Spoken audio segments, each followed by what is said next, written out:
Let me just double check that it's running.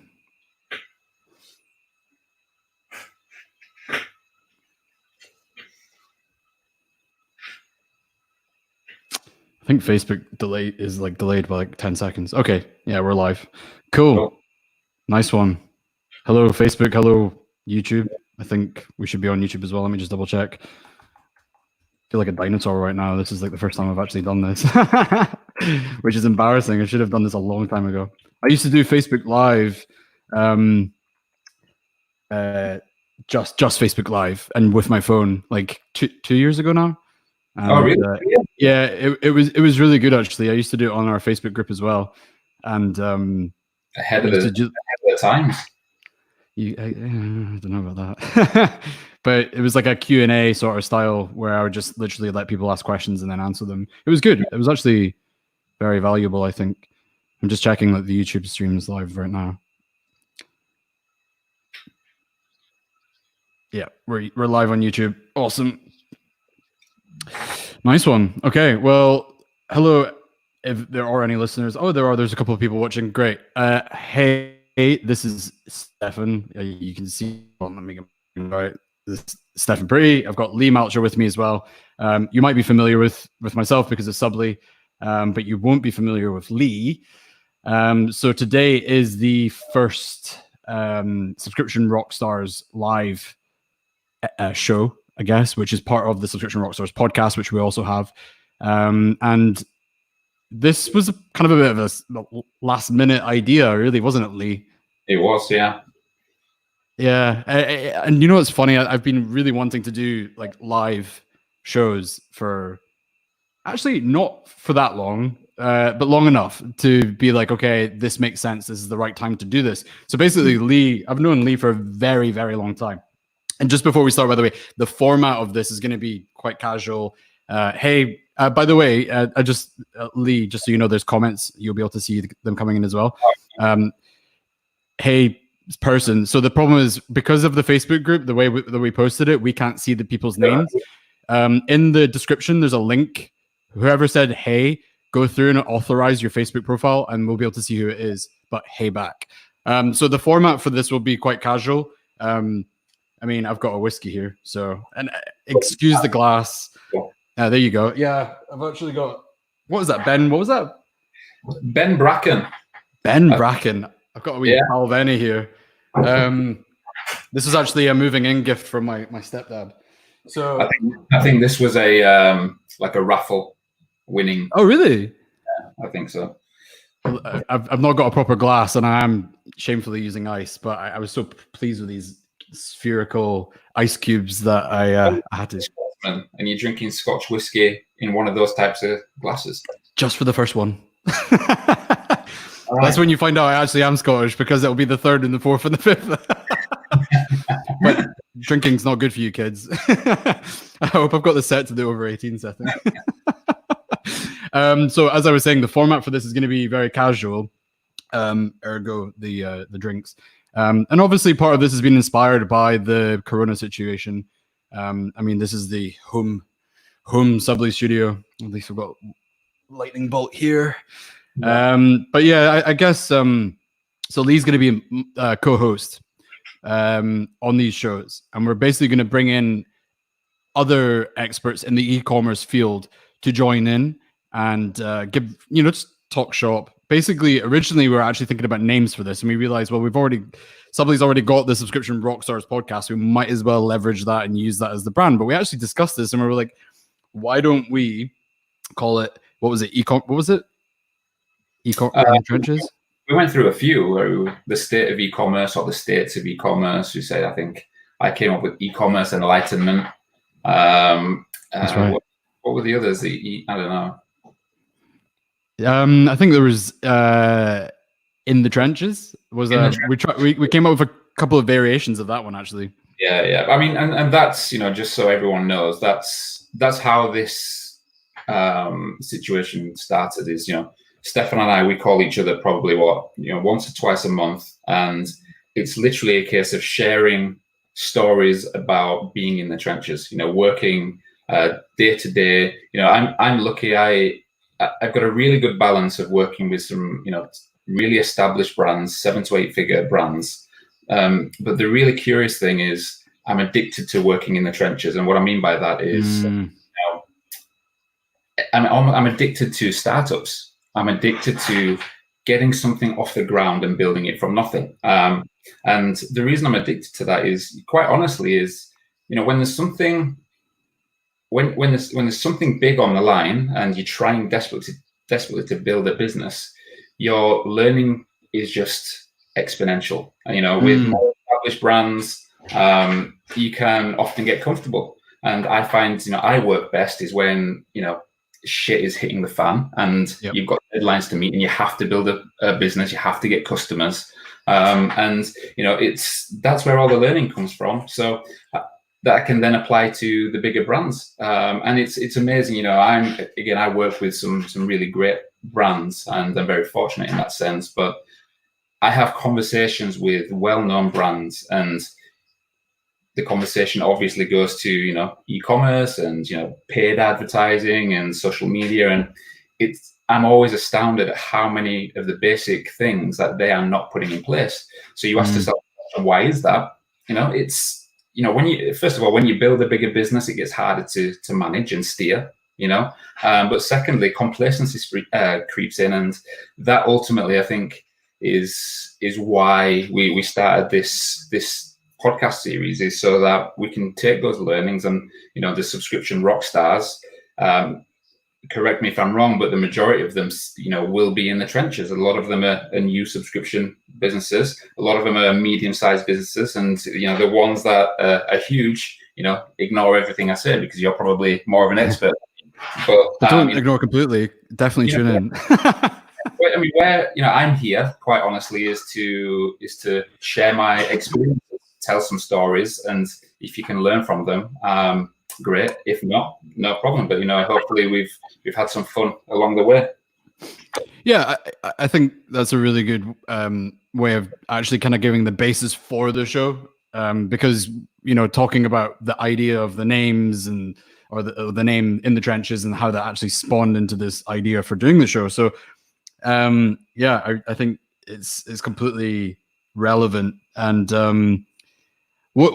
actually, why don't we back up a second and actually tell people how we met? Because I think there's a lot in that story as well that led to that. Because you were talking about being in the trenches, you're talking about being addicted to startups, you're talking about the accelerated learning phase, or the benefit of that to be able to then apply it to bigger businesses or more budget robust campaigns, for example.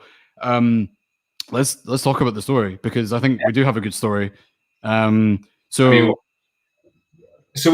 were very fortunate. That's just reminded me that we should probably call out that one guy that introduced us, Ashish.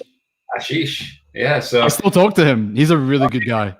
Well, yeah. I mean, look, how many years later? 10 years later now. Yeah.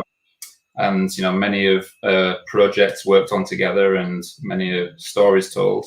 But yeah, we basically met back in the UK as young, I guess, aspiring entrepreneurs, right?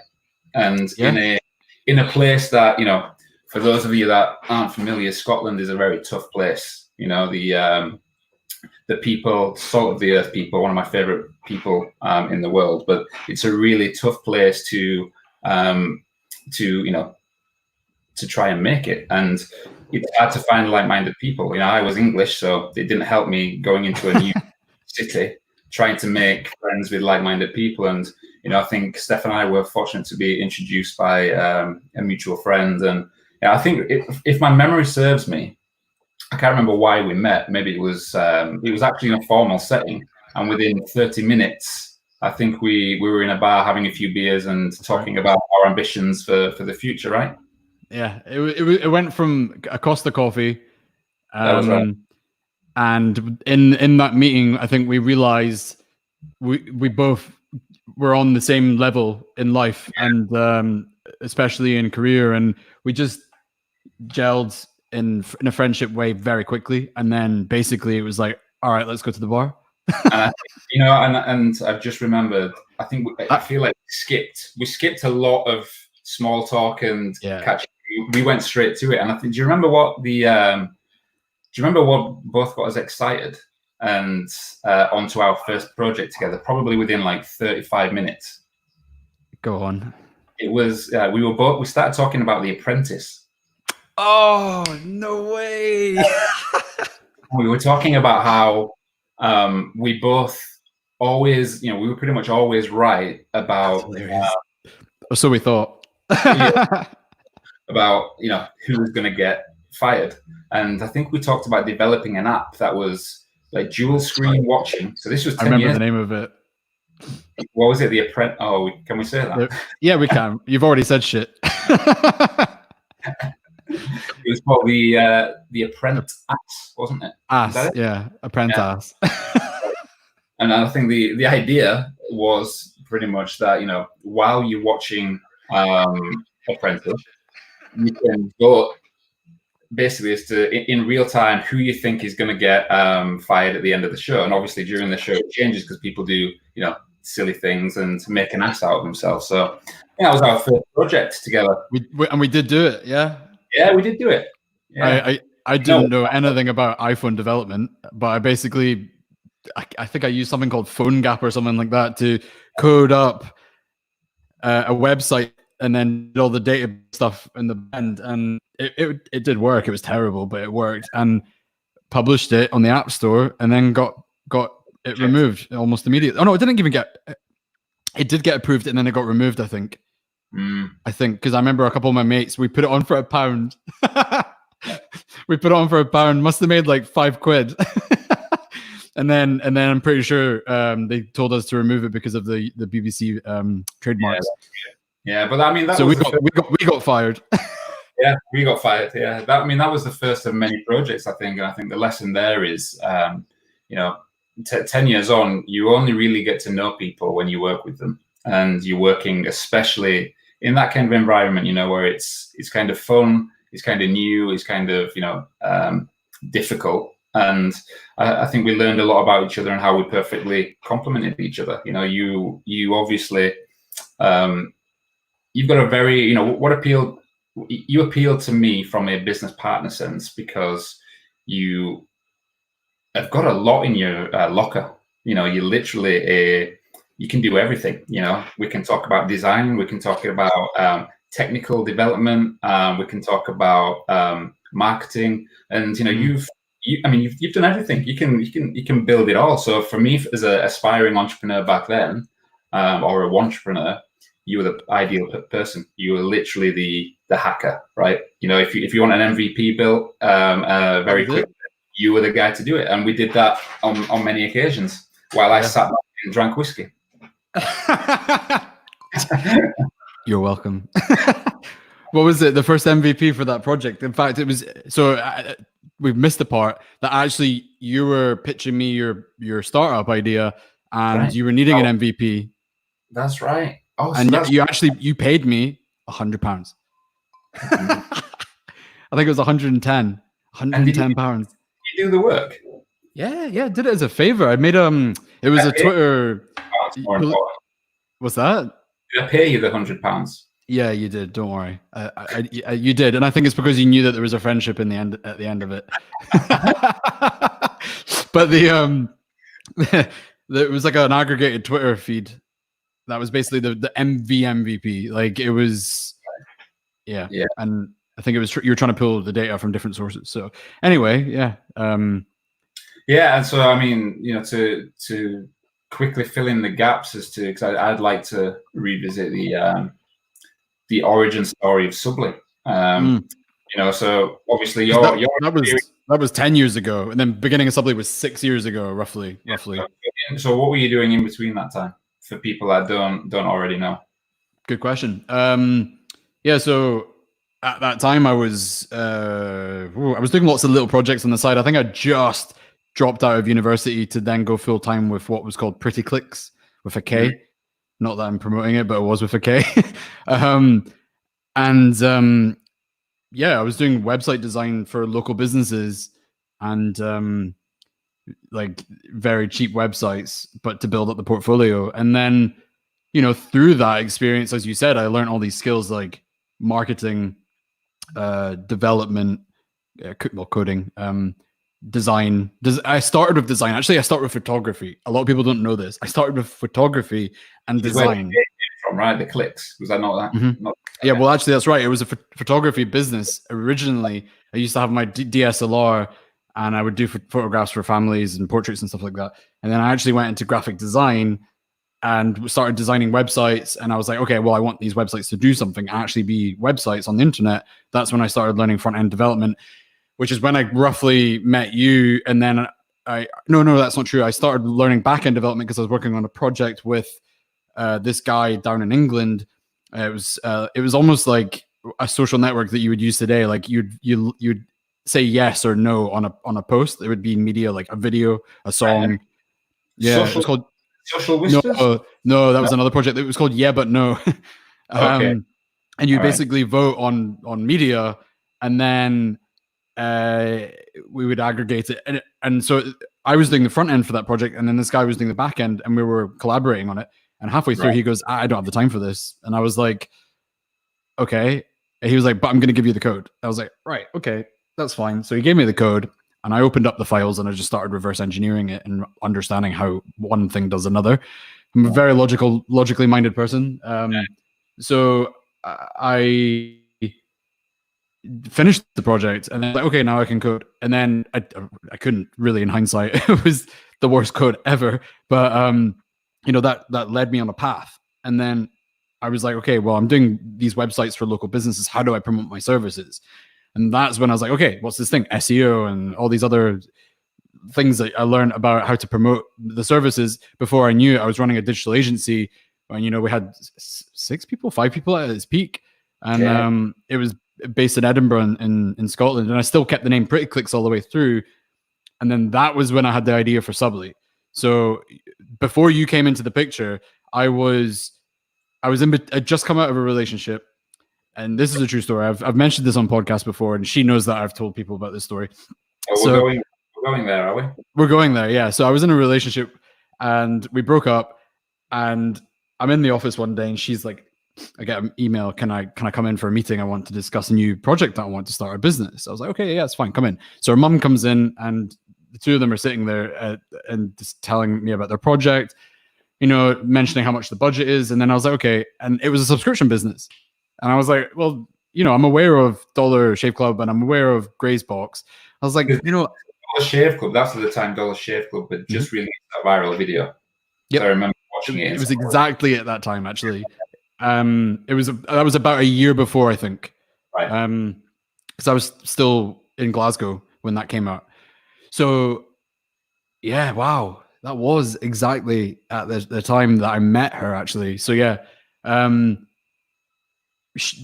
and daughter are sitting in the meeting, telling me about their project, and they're like, "It's a subscription business," and I was like, "What's the budget?" And they were like, "Whatever, insert amount of money here," and I was like, "It's not enough money, really. You would have to build that custom because there's nothing in the market that's actually going to do that the way you want it," and that was. Ding! The light bulb moment where I was like, this needs to be done. And I don't know, I felt like this sounds cheesy and woo-woo, but it felt like it was the time, and this was the project that I had to go in on. Because I think you know this, actually, Lee. I spent so much time thinking about like watching fledgling businesses and being like, that is going to blow up. Yeah. And time again, I was like, that business, that getting excited, and then they would blow up. Yeah, and I think that's something we shared in common, because obviously, when I moved over to the States, we kept in touch, and I feel like we used to always talk about business ideas, and I think at the time, because we were young, we just didn't have the confidence to follow through with it. And then literally 3 to 6 months to a year later, we'd see the exact same businesses launching and then just skyrocketing, just rocketing. Yeah, and that's again another lesson for entrepreneurs, and is to have the faith. If you really have that feeling, that instinctual feeling, act on it.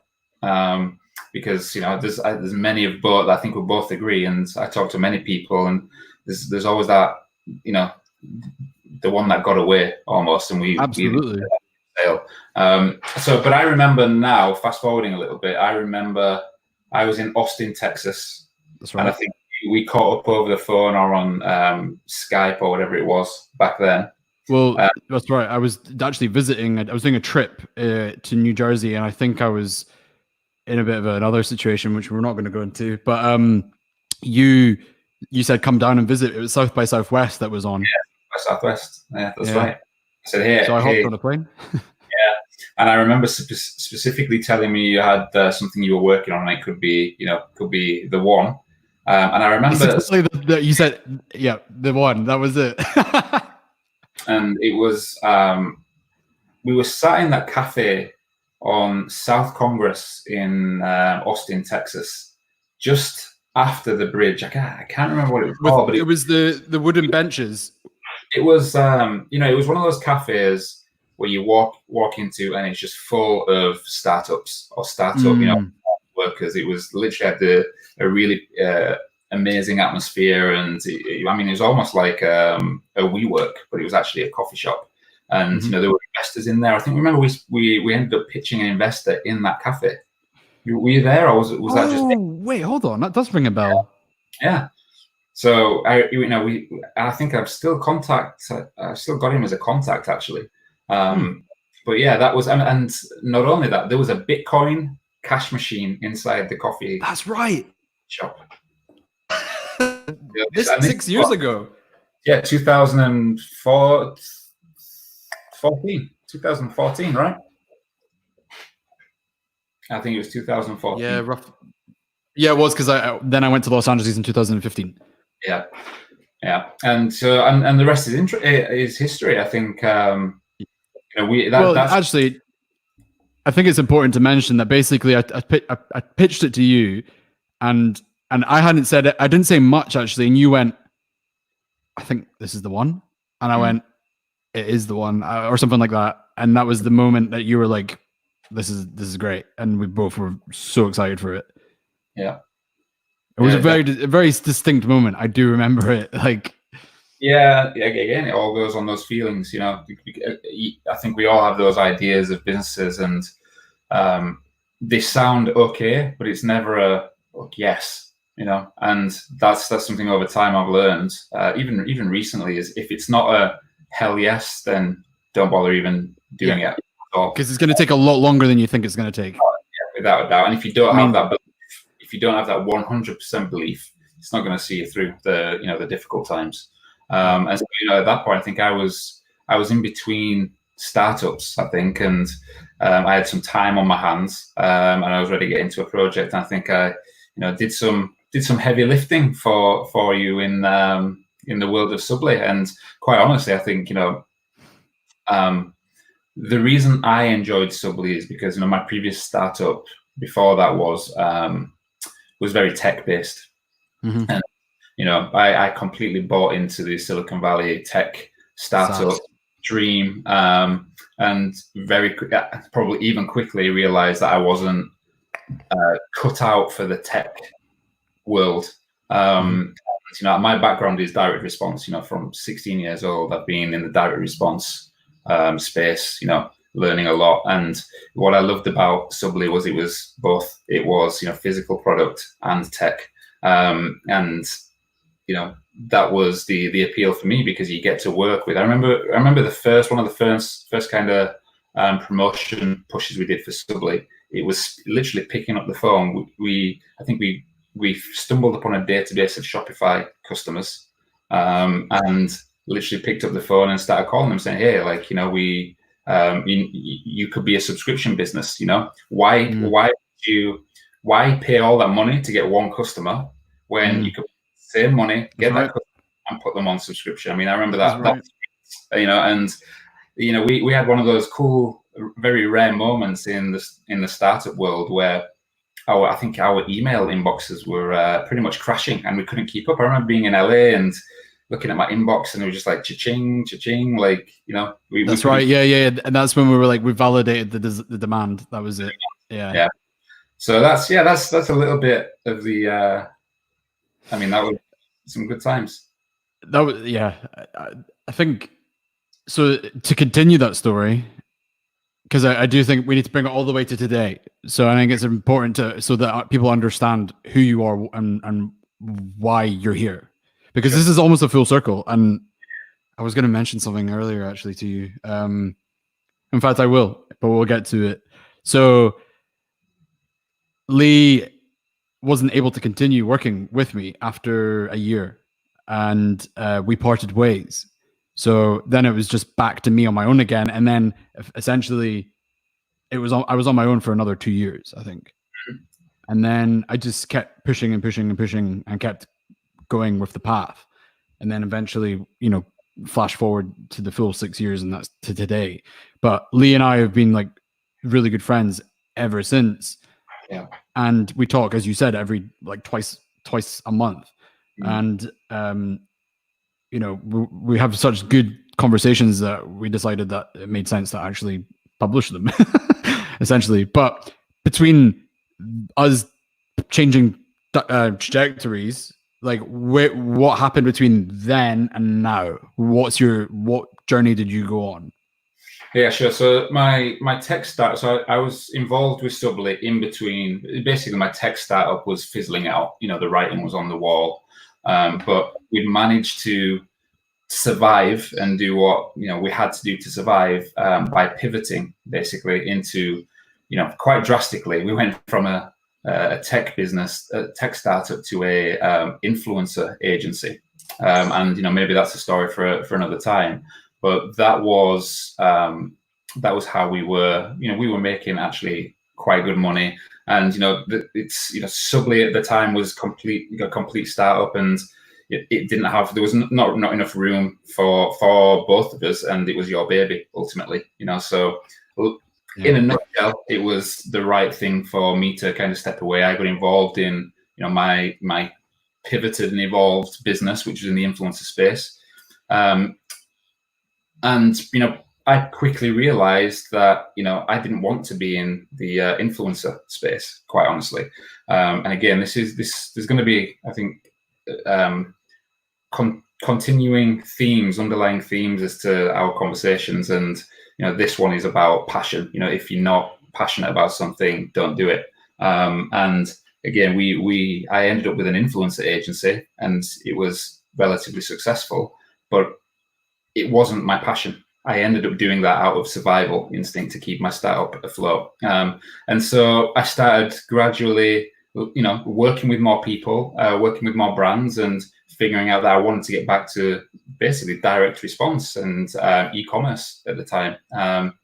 And over the course of the years, so as it stands right now, I basically have what I call an e-commerce marketing consult agency. We're not an agency in the traditional sense, and it's it's pretty much a mix between me as a consultant, and I have a small number of employees that work with me on various projects, and those projects are working with 7 to 8 figure brands, whilst also working with startup e-commerces for trying to take them from idea to validation to then scale, whilst also growing my own projects as well on the side. So over the past 4 or 5 what skills did you pick up during that period of time? Like, what would you say like you really dialed into? Like, what muscle did you work out? Good question. Look, out of necessity, when you have an e-commerce business, or you are trying to grow an e-commerce business of any size, for me, the number one areas of focus should be Facebook and Instagram ads, and email marketing. Look, and the reason being, you can kind of include Google in there as well, but at the core, you have to validate a business as quickly as possible, and Facebook allows you to do that. You literally spend money, get money back, or don't get money back, and you can pretty much see from after 2-3 weeks, you can get a really good idea as to whether it's worth continuing with that business. And that's a cycle that I'm in regularly, and some of them make it for a year, 2 years. Some of them make it for 5 years. Some of them make it for 2 weeks. It's pretty obvious. So that's pretty much where I spend most of my time. I would say, look, I don't feel comfortable with the word expert, because ultimately what I do in e-commerce is performance marketing. So you have to be a really good student instead of because it's all data. Every single business, every single niche, every single audience is completely different. You just have to be a really good student, know where to test very quickly, look at that data, learn from it, and make calculated decisions very quickly. And that's what I do, I guess. Yeah, and I think that's funny because we joined in this kind of point in our lives, and then kind of went like that, and then we strengthened different muscles and in terms of the skill sets, and now we're back here doing the show, which I think is like full circle. And you're working with these incredibly awesome brands that I think I know some of them that you've mentioned, and I think it's really cool to see like that full circle. Yeah, and look, this is, I think, my intention to get on these podcasts with you is, we were all of a sudden, I think we realized we were talking and learning from each other again. Where before we were kind of in the same trench, right? And then being in trenches and learning from each other. And your responsibility now is leading a company that ultimately creates a service for people similar to me. And I've been in that cycle constantly of working where I can maybe I can help share those experiences and add some value to your Subly Rockstars. Yeah. Whilst also to be rockstars. What's that? Whilst learning what? Whilst also learning from you as well. Oh yeah. Well, that's another thing we learning from each other. Yeah, it's funny because the Rockstars podcast is for the rockstars, and then I think it's to educate people who want to be the rockstars as well. So I think that's where the idea comes from. Yeah, so I think we've given enough on the backstory, and one story though that I think is worth sharing. Go on, it better be good. I'm gonna pour some more whiskey while you. 100% certain it's good. I just don't know how comfortable you are sharing it. But look, I remember when we first spent time in Silicon Valley, I basically said, look, let's just test the waters with investors. So we did the whole, Sandhill Road, that's right. Investors. And do you remember what you used to wear to the pictures with the venture capital? Oh no! Please. To all of the investors that we met, and Duncan Logan, because I remember. So here's another cool little story. The world's so small, man. Anyway, I wore my kilt. Yes, to the kilt. Cheers. To the kilt. It did definitely get attention, but it got bad and mostly bad attention actually. But it probably stuck in their minds. Yeah, no, I think. Look, I remember when you first shared the idea. Can't believe you mentioned that. I remember thinking, that's a great idea, but there's no way you would do it, and you did do it. But I think the more, Subly was literally 4 weeks old at that point, and we were having conversations with investors who, like most investors do with 2, 3, 4 week old businesses, is give us a hard time and tell us. Come back when we've actually got something to show, right? Once we've achieved something. Like your tail was definitely between your legs in that kilt. The more we Well, yeah, I think the only person that even moderately appreciated it was Duncan. It was Duncan, yeah. So the story there is that Duncan Logan actually went to the same high school, or we call it secondary school in the UK, secondary school as me when he was younger, and he lives in San Francisco, and he's a pretty big deal. Yeah, I think just to give people context, he used to run. Well, I think he still is involved in a startup accelerator that housed the likes of was it Spotify? There was Spotify. There was some really big. I remember going into their offices and seeing all the logos. There's some really big players in there, and he was very inspirational for us because he was from the UK. when Silicon Valley is an intimidating place. He kind of gave some really, really good advice and encouragement, didn't he? Yeah. In fact, one of the things that he taught us, and this stuck with me, and this applies to every business, and I think this is really important. I knew these shows were going to be good. He basically, so we're able to actually bestow everything that we learned the hard way with people who are also going to have similarly hard lessons. But he basically said, look, you have to imagine, so the most important thing of all for any business is product market fit. And we abbreviated that as PMF, right? So product market fit is basically when it just clicks. There's this moment in time where it clicks because your product fits the market, and the market wants what you're making, wants what you have, what you're offering, and it's at the right price point with the right messaging, and everything just lines up, and it's called product market fit.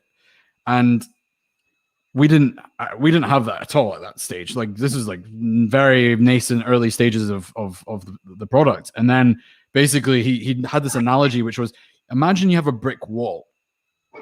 There's a tiny little hole in the wall, and you've got a hose, and it's a big hose. There's a lot of water coming out, but it's very narrow. But basically, you can't. You're moving the hose, and there's water like going through the hole a little bit because of the spray, and some of it will go through the hole. But you've got to keep trying. You're almost, I think he said, like blindfolded or something. I don't know, like. Yeah, you basically keep moving the hose until the water goes through the hole. No, you wouldn't be doing it blindfolded, 100%. No, you have to see where you're going, but keep moving the hose until eventually more of the water is going through the hole, and that's the moment when you get product market fit. And that analogy stuck in my head forever. Yeah, like, me too. I remember. Thanks, Duncan. Yeah, because I remember the exact same story, and it stuck in my head too. And just so you know, to business owners out there, product market fit isn't something that happens. Pinterest is a really good example of product market fit. I've been fortunate to spend time with the guys at Pinterest, and they existed for, I think, 5 or 6 years before they actually made it as Pinterest. Because they were an agency or something, weren't they, before? I think it was like an arts and crafts type business. It wasn't even called Pinterest, but it's Ben Silverman, I think it's called. Just kept on going and going and going. And again, just spraying the wall, and eventually, I think one of those bricks would go loose, and you push one of the bricks through with the. He said that. No. I'm saying I'm giving. I see. Example of product market fit. Basically, it can take. I think what I'm trying to communicate is how it can take a long time. So it's not something you can do within the validation phase. You can validate an idea, but then you scale it towards product market fit, right? Yeah. And product market fit is then where you can scale it even more. Right. That's it. Because that when you put more in, it's going to just fill up the bucket on the other side. Product market fit, normally after product market fit, is like the exponential growth. Right. Yeah. Yeah. No, there's a really good chart out there, actually, a really good graph. It's ClassPass. Right. Hey guys, are we going to do a Q&A? Well, we should definitely do a Q&A. Well, we will do a Q&A, but it won't be about Subly, just to be clear, because I know this is on the Facebook group, but we won't be doing like a Q&A about the product or about the service per se, but what we can do a Q&A about is anything that we're discussing here, or anything to do with e-commerce in general, and like starting a business and growing a business. So, and by the way, whoever's commenting from Facebook, we can't see your name. So either type your name in the comments, or there's a link inside of the description that you can click to authenticate Facebook, and then we'll be able to see your name. But and Andrea is the best. Cheers, Andrea, to Andrea. Okay, yeah. Okay, well let's segue a little bit here. I feel like we've been talking about the backstory quite a bit, and we're actually 40 minutes in already, which is surprising. But there's an obvious situation at hand. I'm sure it's been overshared, and not overshared, but over discussed, and we've all got thoughts and opinions on it, and we're probably all quite over it at this stage. But the topic is Corona and COVID-19. So let's talk about that for a second. Are you? So we're in a very unique situation where you've got the perspective from being in the trenches from the e-commerce side, from doing marketing and sales. And in fact, you were on one of our podcast episodes giving your comments and thoughts and advice on it. From my perspective, I'm able to give some insight from what we're seeing and observing across the Subly platform with all of the merchants that power their businesses with us. Yeah, so sure. Why don't we begin with, well, first of all, let's review what's happened in the last month and a half, 6 weeks. Like what from your perspective? Well, I mean, look, it's, without trying to get into too much detail, because, we could spend hours talking about the subject, the overarching or high level observation that I'm making, and I guess many of my peers, is, there's a big leveling out happening. And, this happens in, in the economy, it happens in nature, it sometimes happens and sometimes is necessary. But, from my point of view is, as an e-commerce guy, look, us e-commerce guys have been flying the flag for the last, for me, I've been flying that flag and for the past 6 years, telling everybody to go all in e-commerce. And by all in, I don't mean, neglecting other channels. I don't mean neglecting multi-channel marketing at all. What I mean by going all in is go all in e-commerce. Don't do e-commerce just to have a presence, right? So you're talking a lot of business have slowly kind of transitioned and tested, and e-commerce is hard. It's a struggle. So a lot of people have kind of gone, no, we're a little bit comfortable because we're making money in retail, we're making money through, other channels. Now those companies are playing catch up. Again, I'm really fortunate that all the brands I work with, and the kind of diverse, I've got a good indication of different consumer behaviors across different verticals. But most of my clients had a really good month last month, because people are spending. Yes, there's times of uncertainty, but people are spending, and a lot of ad budgets have been pulled, which is. This is the interesting part, isn't it? Because people have some businesses have scaled back their advertising, haven't they? Yeah. So, but at the same time, I think it's counterintuitive, because I think although you can comment on the what that means by people scaling back their budgets, but what I think from a business perspective is that it's counterintuitive that in a time of crisis, you shouldn't be scaling back on advertising. You should be scaling back on other costs, because the cash is the oxygen for your business. And if you starve the growth, the thing that's feeding the growth and therefore the cash, you're actually going to perpetuate the problem and make it a lot worse. Yeah. So you should actually increase the budget on your advertising or maintain it and cut it back elsewhere where you can and become more lean. Use it as an opportunity to get even leaner. Yeah. And that's a really good point and a good comment. And that was my, as soon as this all happened, that was my advice and my instant, intuition. Okay, now's the time to double down, because I have confidence that everything we've put in place this is the perfect time to scale. So logic says scale, scale, scale. But to be honest with you, after a few conversations with the business owners, you realize that there's other factors. This is such a unique situation, and with so much uncertainty, you realize that actually. Doubling down on sales and then having to furlough, 50 people, that's not responsible. That's something that businesses have to be aware of. I see. Yeah. And that was a lesson that I learned, because, my aggressiveness, being in the trenches where it's survivors. Okay, let's double down. There's a lot of businesses as well that, with many employees, you've got to think a little bit more, act a little bit more responsibly. I think so. Yeah, I think what you're saying is that, correct me if I'm wrong, it's different for bigger businesses that have got employees to take care of, and people who are not essential for the business are furloughed typically in this situation in the UK. In the US, I think it's different. But yeah, and that's just one example. That again, every business is different.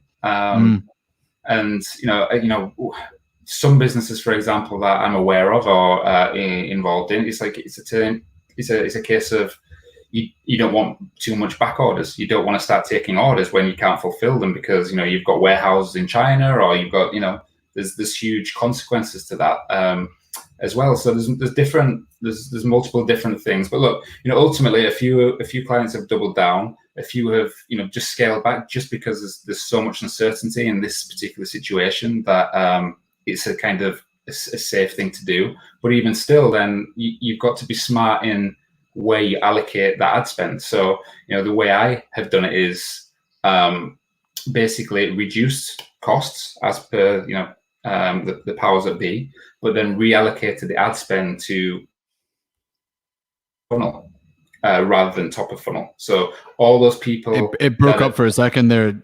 Top of funnel, you moved it from top of funnel to where?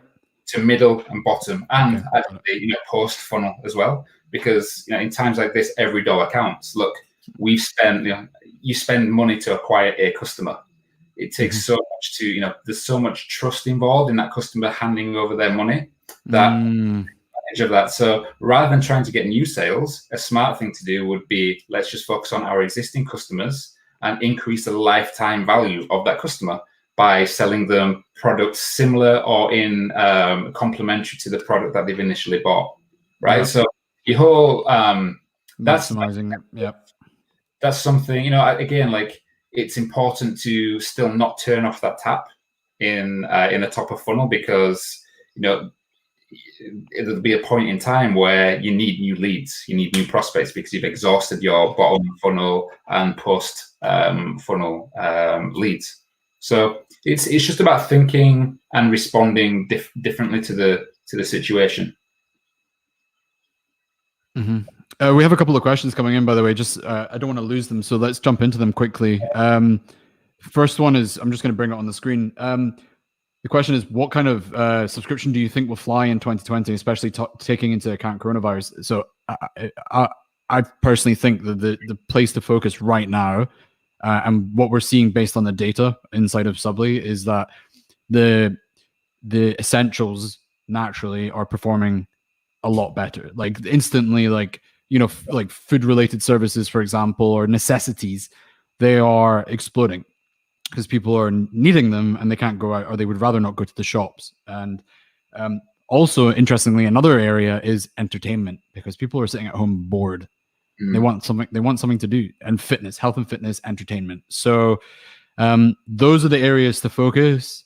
And just remember, it isn't a zero-sum game. Like if you have a good product and you have a good the correct marketing, you're gonna be able to build a customer base, an audience. It's not a zero-sum game. I think a lot of people get really hung up on, oh, that business already exists. That's okay. Just do it your way. Do it in a way that's going to resonate with a subset of the market for that you can relate to, that's similar to you as a person. I think that covers that one off. And then Cassie Simmons is asking, speaking of coronavirus and supply chain limitations and being able to fulfill orders, does Subly have I said no feature requests or feature related questions. Yeah, we do have inventory. I shouldn't have clicked on that one. I should have read it before I put it on the screen. Basically we do have that feature. It's in a private beta just now, though. Thanks, Cassie. Okay, so let's continue with the conversation about the coronavirus for a second, because you're talking about how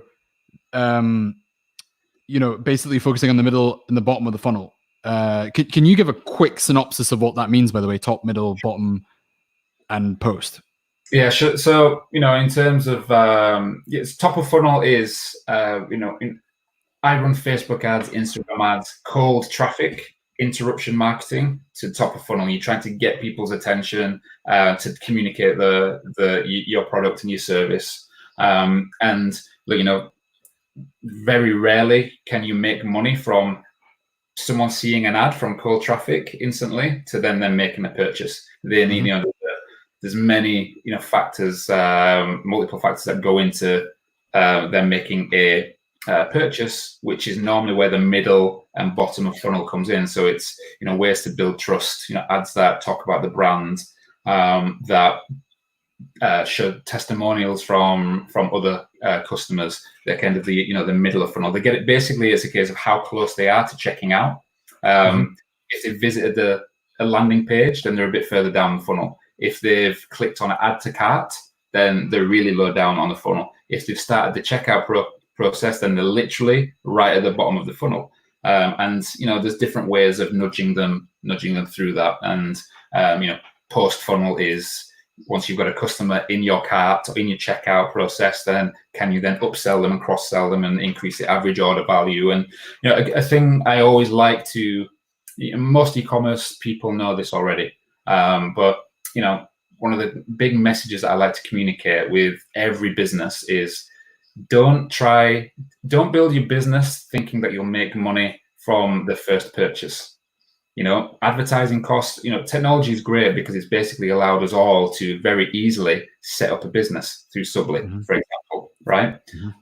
But with that become rising costs because everyone's trying to make it as a business. So gone are the days, 15 years ago, you could run a Facebook ad for $1 and you could get a sale for $50 and you're rolling in the cash. More and more people are getting wise to that, and the ad costs have risen, and therefore it's very, very difficult to be profitable from the first purchase. So with e-commerce, the profit is on the back end. You have to monetize the back end, and that's where you've paid. Think about how hard you've worked to get that first sale. You don't just stop, and you're breaking even at that. So allocate a lot of your time, focus on the back end through upsells, through email on subscription. That's where subscription comes in. That's why for every business every project that I work on, every business that I have my eye on, and to potentially invest in or buy, that has to be one of the criteria. It has to be a consumable, a replenishable, or a continuity business, because the money is made on the back end. Yeah, and I think it's important that people understand what the funnel means, because I think the terms are used so broadly once you're inside of like the world of marketing and e-commerce. So yeah, I'm glad that you were able to give like a really good explanation of it. It's you can Google. I'm not going to go into too much detail because I'm not that smart, to be quite honest with you. But it's very simple. As a funnel, you feed the funnel at the top that normally costs money, and then you literally try and get them out of the funnel. And once the water's flowing, that's the money flowing. So give that attention. Yeah, and I guess also another way to remember is that each rung of the funnel is smaller going this way, because there's a drop off. So like 100%, 80%, 60%, 5% or whatever. Future episodes we can go more in more detail about this. There's a project that I'm working on at the moment in the men's skincare space. And, it may be a good idea for me to actually be a little bit transparent with, it's a kind of a passion project, funny story, basically. But I'll share it with you very quickly. I was at a conference last year in San Diego, and in the conference area, there was a guy basically selling LinkedIn photos. So he was a professional photo shoot, and I was, I need a professional LinkedIn profile. So I went over and he gave me the spiel. He was like $60. I sat down in a chair. He had like a little makeup artist just giving me like some makeup to look good. He took the photos and said, look, it'll be with you within a week. Check your email, we'll send it. So I was waiting for a week to send the photos, to see the photos. They arrived in my inbox. I clicked open, and it wasn't horrendous, the photo, but it was the lighting was perfect. So my newly found wrinkles, crow's feet.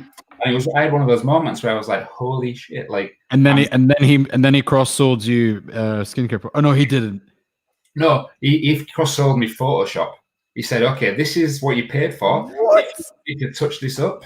If you want this Photoshop, then it's another. That is genius. Wow. I was a cheapskate completely, because I basically went into, like, I'm not even Photoshop. I think it was like Apple Editor, and just edited out my. He probably bloody drew them in there. Yeah, but one of those moments where I Paint. I need to start taking my skincare routine seriously. I completely neglected it my whole life, and I started looking at the the products on the market for men, and saw an opportunity in the market. And so that's one of the projects that I've got bubbling on the side that maybe it's worth being a little bit transparent about with you guys, because again, it's it's replenishable. There will be a time where I will need to use Subly for the recurring revenue, which is where the gold is. So maybe that's something we can do. Yeah, that does sound good, actually. But it would be good to like follow that journey and then see, where it lands. And even if it doesn't work, and to be honest with you, I think skincare is an emerging industry for men. Aside from that trend, even if it didn't work, it would still be good to break down why, the failures of it in real time. Yeah. Okay, so by the way, I'm astonished at that guy using bad lighting to then sell you on Photoshop. That's bad lighting. I think it was good lighting in terms of it was too good. It allowed. Come on, there's a play there. There's a play there, and maybe I was expecting you to say, and then he cross-sold me my anti-wrinkle. He should be doing. Maybe I need to get in contact. And that's funny. That's called a good tripwire. For those that 100%. My friend calls it a burning platform. Like if there's like a pain point, an actual pain point, like an insecurity or something's hurting, you're much more likely to action it and spend money on it. I personally don't like businesses like that because they're preying unless they actually really genuinely want to help. So it's a difficult area to kind of for me to kind of feel comfortable talking about. But yeah, it is a good tripwire. There's a couple comments coming in here. So the first one here, Stefan, we are launching subscription box for eco-friendly products. Do you think there's a place on the market for this? Well, it depends on the product. I mean, there's a lot of eco-friendly products out there. I think that's the way that things are moving, and I think they will continue to move that way. So absolutely, just really depends on the products. If it's eco-friendly essentials, great, there'll be a market for it. The amazing thing about the internet is that you can talk to anyone. There's everybody that you ever need to tap into or talk to. There's so many little niches and pockets that are actually substantial now that you can actually build a business around them. So yeah, I do think there's a market for it. I'm actually sorry. Before you jump in there, one really important thing is that people get hung up on this idea of being a mass scale business. I think that's dangerous, actually. Yeah, 100%. Because not every business can be a massive enterprise. It's just statistically impossible. But I think it's okay to have like a small 100,000, $500,000, $1 million a year business. That's going to change your life anyway, and that's okay. I mean, I would focus on getting there first. I'm not saying don't set the bar high, but it's a trap because you feel really disappointed if you don't hit these really lofty goals. Now we're getting into mental health now. I've been there. I've done that. I've got all the t-shirts in that regard, like putting too much pressure on myself and setting really stupid high goals. But I think we're at an hour already. We could dive into it. We could do Joe Rogan right now and do a 2-hour episode if you want. I think before I do that, I'd love to be able to just kind of add on to that. Sorry, I kind of digressed. Yeah, no, because it kind of continues what I was saying about the leveling out of e-commerce right now, about the well-known brands that we are so used to now struggling. What's going back to the eco-friendly business, 100% that can work because it's probably, again, I'm making a little bit of an assumption, but it probably has a story behind it, and it has an end goal and mission that positively impacts the world, right? And this is, these are the times now where a lot of consumers are losing trust in the big brands that don't have stories and missions behind them. Okay, so and this again, this COVID-19 situation is kind of exposing those companies. I think it was it Casper or Purple? You know, the companies. I think they almost both of them, doing mattresses are really struggling right now, which is a massive surprise to me, because I look at them as, you know, a very successful brand, but they are very big now. You know, they were a startup. They had a story. They had a good end goal, and they grew and grew and grew and grew. And then once you get to a certain point, it loses the essence. The story gets diluted down because you've gone into the mass, and therefore that can, you know, Shopify, Amazon sellers. Like, there's a lot of people selling products with stories behind them. And for me, I see a future where instead of many small businesses and brands and select few big ones, it's going opposite. It's going back to a lot of smaller brands and businesses, because people want stories, they want emotion, they want to feel connected to something that has value and a good end goal. And it's hard to keep that once you get to a certain point and grow exponentially. So I guess that answers two questions for me: is, you know, current state of e-commerce, how it's affecting us, and also you know, whether eco-friendly business is a good vertical to go into. Yeah, those are some really good points, man. I think you're right. The story is really important for people to connect to it, and I think from a marketing perspective, it's your best weapon when you start a business. Like, to be able to be small, or not to be small, but to be connected to your audience. Yeah, to be able to show that you're real. Okay, there's another question here before I make some comments on Corona from Subly's perspective. I realize that we're at an hour, but I'm happy to continue. I think Joe Rogan's are usually like 2 hours anyway. So, by the way, I watched that episode last night. It was really good. How long was it? Normally 3 hours. 2 hours. Really? I don't know. So I've seen Joe Rogan episodes that are 3 hours long, so I just normally look at the bite-sized segments. You know, I've never once listened to a 3 hour Joe Rogan episode. That's pretty hardcore. Yeah, I mean, I watched half an hour and then that was enough, but it was still really good, very interesting. Okay, so the question was, do you think? Hold on, I'll bring it up. Do you think there's another way to validate an idea outside of Facebook ads? Yeah, absolutely. You know that Subly didn't run any Facebook ads for the first, I'm going to say 3 years, maybe 4 years. And because after Lee and I changed, went separate paths, Lee was forever, actually I'll keep it on the screen, shocked that we basically weren't doing much marketing. We spent a lot of time in content and like building the community. And I think, you know, it's not for every business. I'm not saying it can, because some businesses it just probably won't make that much sense for. But yeah, absolutely. There's so many different ways of building a business. There's no one size fits all, but there are obviously playbooks that work as well, though, just to say that. But yeah, Facebook ads is just a really fast way to do it. Subly is a different type of business, you know, assuming that this is a direct consumer kind of business. Is look, like you can.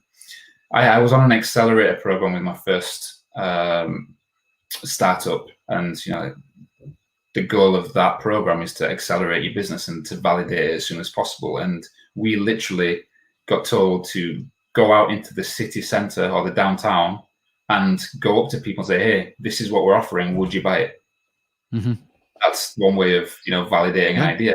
The beautiful thing is, to me, I can do that on Facebook to millions of people if I want.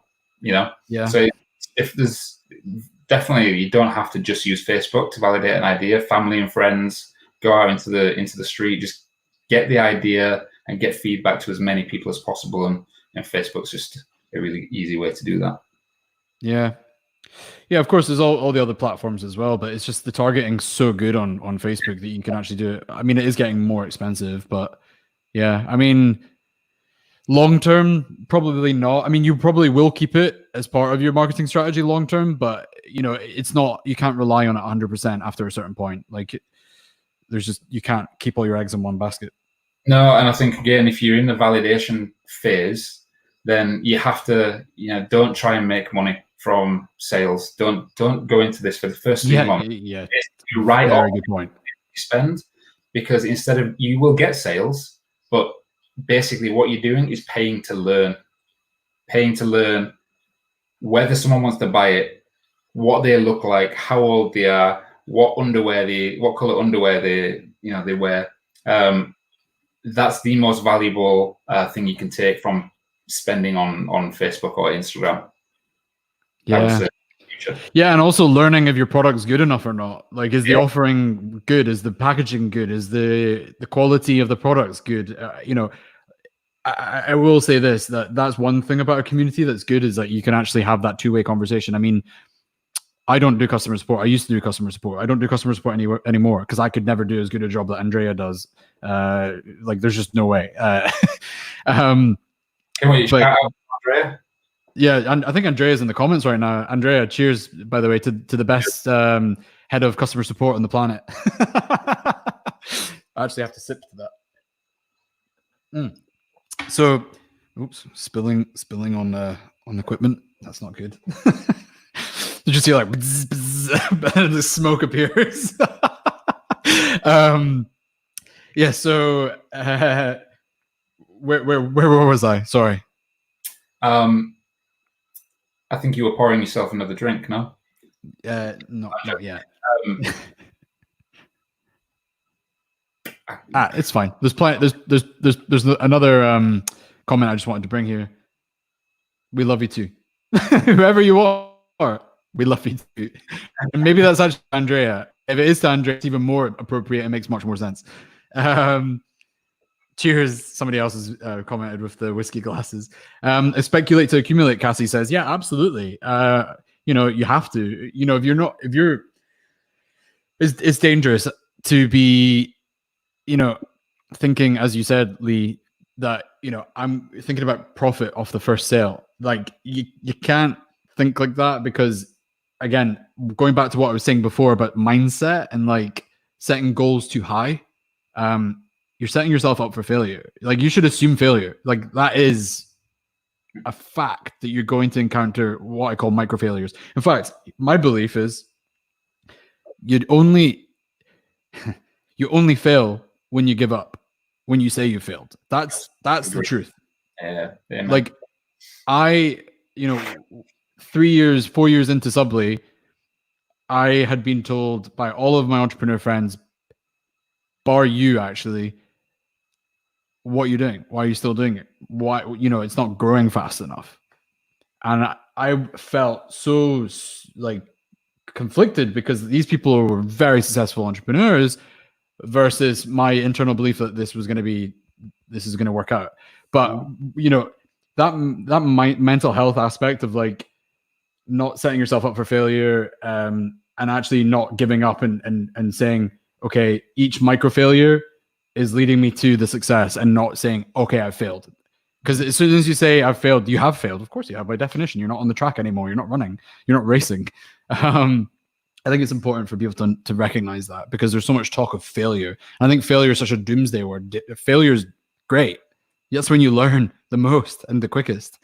Yeah, I think, for me, having worked with you, that is one of the biggest things that I admire about you, is your resilience and your Scottish stubbornness. That is complete.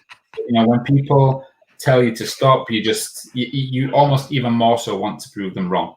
And that's focus, and that's belief, and ultimately focus and belief and resilience are the three things you need to succeed. Nothing else. Skill helps, other things help, but when it comes down to it, especially when you're starting something from the bottom up, it's about passion, belief, resilience, and stubbornness in your case. Yeah, stubbornness. Yeah, I think I came up with a 3 Ps, and then I eventually turned it into 4 Ps. It was like patience, practice, persistence, and I can't remember the fourth one now. That's because of the whiskey. I blame the whiskey. Persistence, patience, practice, Perseverance, passion. I think it was passion. But yeah, the 4 Ps, like I genuinely believe in that.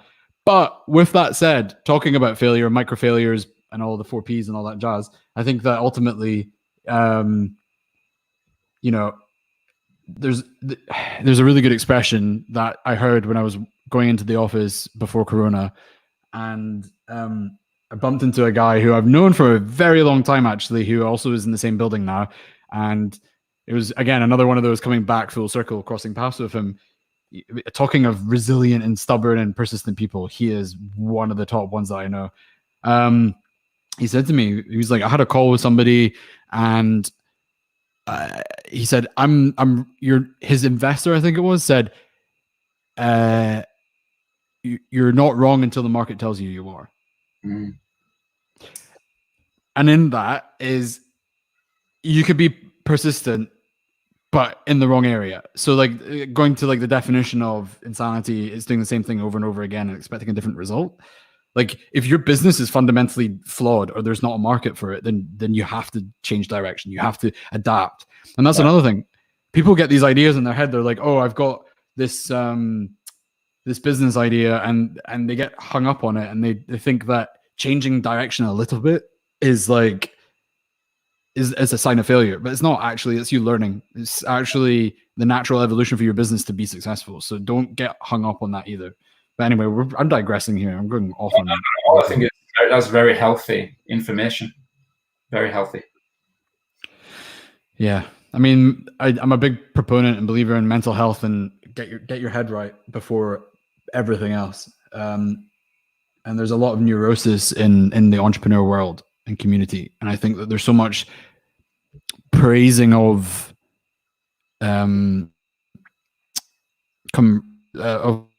overworking an unhealthy attitude and mindset. Don't get me wrong, I work way too hard. Like there's no doubt in my mind that I work too hard, but like it's trying to get that balance. And if you get your mind right, then it gets easier. That's all it is. It makes it easier. It makes your day-to-day easier, your life happier, and therefore you enjoy the process. Because that's it. Oh, we could get, there's so many topics, man. Going into the end destination versus the journey, but now we're getting onto the Gary V stuff. Yeah, that's very Gary V. Okay, so I think we've covered off. Oh, actually, we didn't even get into the sublease perspective on coronavirus. There you go. I'll summarize it very quickly. Basically, what we're seeing is that businesses are moving online, and there's a lot of success, as I said, in essentials and entertainment, and health and fitness. And I think that my prediction, going based on the data, so we've seen a lot of influx of people moving their businesses online, but also an influx of spending online.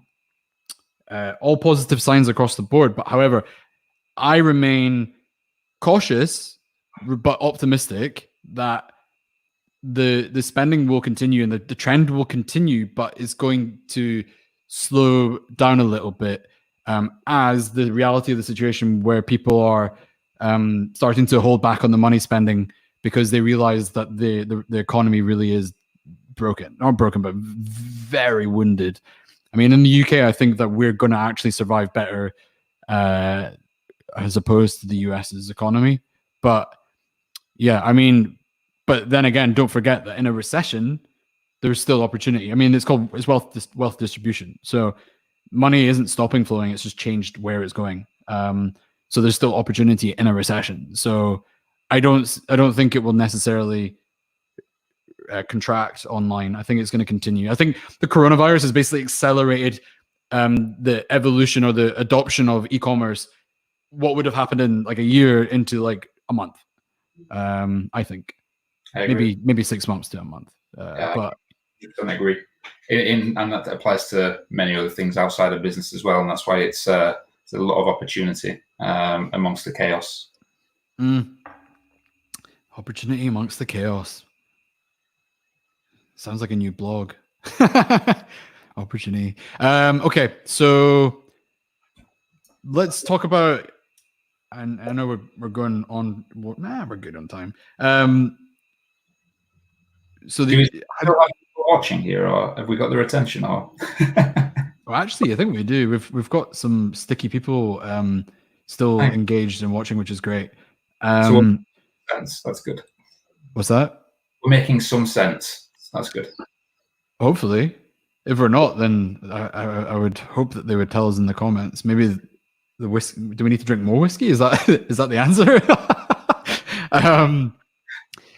Okay, so just let's take a wee pause. Actually, it's a good point. Let's take a pause because I just want to mention that on this show in the future, we want to make this regular, probably every 2 weeks, I reckon, to start with, or maybe I don't know. We'll see. But we'll be announcing it on the Facebook group and through the Subway channels, basically. If you want to stay tuned, I would recommend subscribing to the Subscription Rockstars podcast. I would also make sure that if you're watching this, to join the Facebook group Subscription Box Entrepreneurs. It's free and there's over 5,200 members, other people on a similar journey to you, sharing and learning from one another. It's an excellent resource. But the other thing as well is if you actually have questions, write them in the comments and we'll attack them. And then also, if you're an e-commerce expert yourself, if you really know your stuff, or like, actually not even just experts, if you've in the early stages but you've got a little bit of success and you're kind of like, you've got 100 plus subscriptions and you're kind of like really getting into it, would love to have you featured on the show. Like we can do call outs so that basically you can come and join us and we'll do like a quick 2 or 3 minute segment, and then we'll probably do that with like a few people on each episode. And then I think in some episodes or shows we'll have like anchor like guests who stay with us for the whole time as well, like 3 of us. But yeah, just to kind of give some context on that. I see some comments coming in.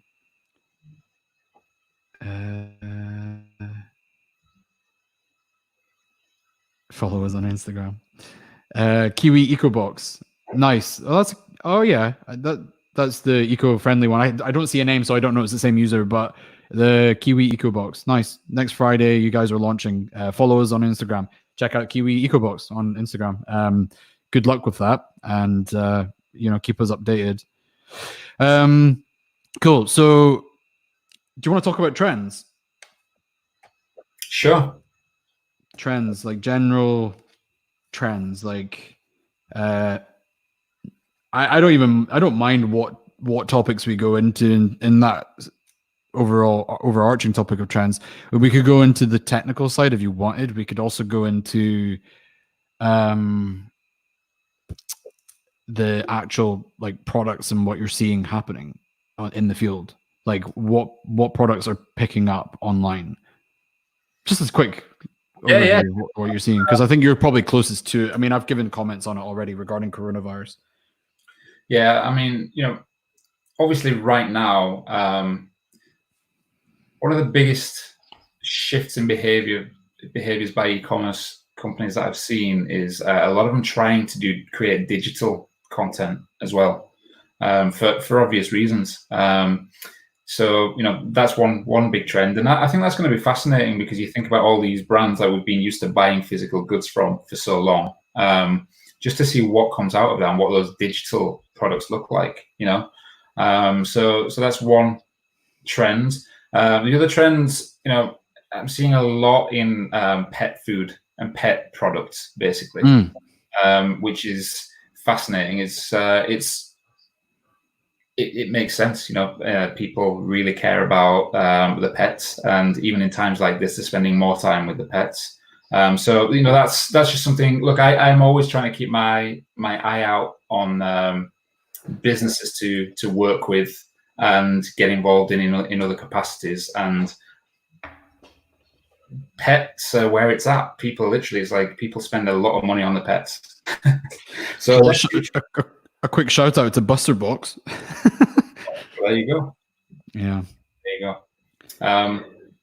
Yeah, I don't know if you want any kind of, let's say at the top of my head, two that I can really think of. How about you? See, this is where I wish I was actually closer to the data. Like I was actually digging into the specific niches that we're seeing sign up. I think that, well, first of all, subscription is a trend. I would say that that's the first trend. And I think that especially given coronavirus, people are realizing that subscription is definitely here to stay. People have always asked that question: is subscription a fad, or subscription boxes a fad? Well, subscription is so complicated. There's so many different aspects to subscription. It's not just boxes. Is it not the oldest business model in the world? Yeah, basically. What was it? The milkman and the paperboy. Newspapers, yeah, exactly. And gas and electricity and all everything in between. It's all subscription billing. Yeah. Just we're getting more and more used to it on the internet as well now. So it's definitely a trend from a technical perspective. I think what I anticipate is, I think you mentioned this earlier, that the barrier to entry is getting higher from a cost perspective, but at the same time, I'm seeing new tech always coming online, which is also offsetting that. It's kind of like this up down kind of effect that's causing the cost to kind of come down. You were going to say something? Yeah, I was going to say a really good trend. This should have been my first answer. For e-commerce entrepreneurs, YouTube ads. Look, I don't know if it's trending as such, but from personal experience, YouTube ads is similar to what Facebook used to be, 4, 5, 6 years ago, where it's still ripe enough and not mainstream fully adopted by the bigger brands, where you can actually probably, don't quote me or don't hold me responsible for this, you can probably, make money much easier than other areas. So how I'm currently exploring using YouTube is just for retargeting. Because look, I'm spending every time I wake up in the morning, the first thing I do is put my Apple TV and YouTube on, and I watch, I catch up on the latest news videos on YouTube. That's literally, I watch YouTube more than I watch any other platform. And so there's there's some brands on there, but in terms of ad costs and inventory, it's not, Facebook and Instagram's ad inventory is maxed out to the limit. YouTube is not, and therefore you can get a lot of bang for your buck. So I encourage you, again, look, thinking outside the box, just run a few video ads. And what do those video ads look like? Do not go for the polished brand videos. If you look, I see it time and time again, people and brands spending a lot of money on a polished, professional, really on-brand video. And honestly, what's even more effective is a mobile phone and someone giving a video review or testimonial of the product, because it's trust. People trust people. Again, it goes back to that conversation about brands lose it. People, to stop the feed now, to stop the feed, you create user-generated content as an ad, because people are interested in user-generated content. That's definitely a trend, or rather, it's not even a trend. That's a good piece of advice, because I've been waking up to this actually very recently. That one of the most important sales mechanisms ever, and probably number one actually, and I think it's underrated, and people don't realize it. It's social proof. Yeah, right. Yeah. Like I've tested this with myself. I go on a website and I see there's no testimonials. No chance I'm going to buy it. Even if it's the nicest looking website, and it's got the best price point, I'm just not gonna engage with it if there's no social proof. Yep. If there's social proof and it's an ugly website and the price isn't that great, it's average, I'm still gonna buy it because I feel safe. Mm-hmm. And I think that people really need to understand that social proof is literally number one. And I think that's because we're human, we're animals. We feel safety in numbers and safety in belonging. I think it says like basic psychology. And yeah, so what's that? Maslow's hierarchy of needs. That's the one. Yeah. So, I think with that said, what you're talking about is basically saying user-generated content is an ad. So if you have a customer who loves your product and they record it and then you post that as an ad, that has got built-in social proof, is what I'm trying to say. A little hack for people out there. And it's cheap. When you acquire a customer and you get your first purchase, send them an email and tell them that you will send them a product for free if they leave you a video review. And use that video review in all your top of funnel advertising. And I guarantee you'll get better results with that raw video testimonial review than any polished brand type ad. Is that in addition to what they've already purchased? Yeah, I would say basically let them make the purchase and say, hey, like, look, we will send you a free product if you give us send us a video testimonial. I like that. There's multiple ways you can build that in, but honestly, I suppose the point I'm trying to make is, people pay money to get video testimonials from their customers. So integrate it into your funnel, and because that it might cost you. Let's say you sell, skincare for $30. You might send one for free, but you're getting a video testimonial for $30.